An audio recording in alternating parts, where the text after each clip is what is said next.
En un pueblo de La Mancha, de cuyo nombre no quiero acordarme, vivió no hace mucho tiempo un hidalgo. Nuestro hidalgo se llamaba Alonso Quijano.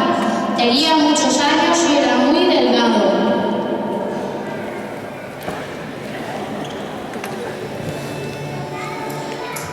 A don Alonso le gustaba mucho cazar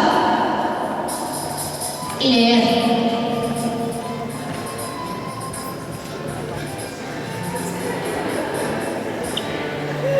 Él leía durante muchas horas, día y noche.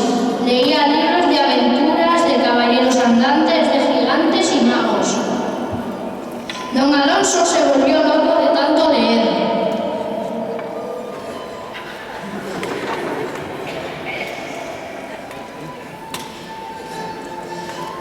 Don Alonso deseaba ser un caballero andante para luchar contra gigantes y defender a los necesitados. Pero primero necesitaría unas armas, pensó el hidalgo.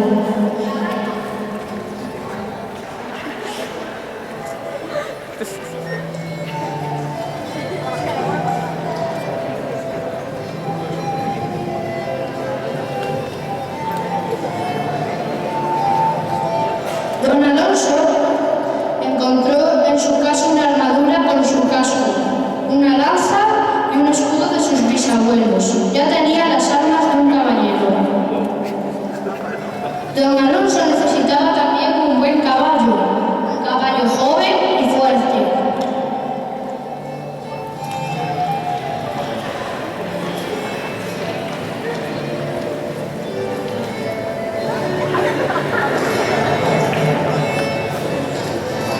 Don Alonso se acercó a la cuadra.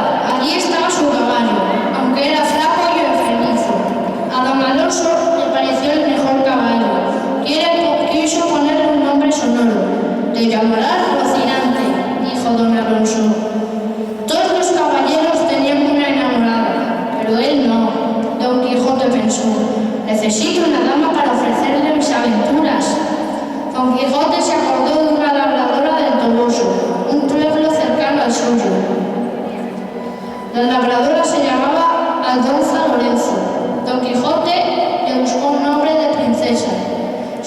Su dama se llamaría Dulcinea del Toboso.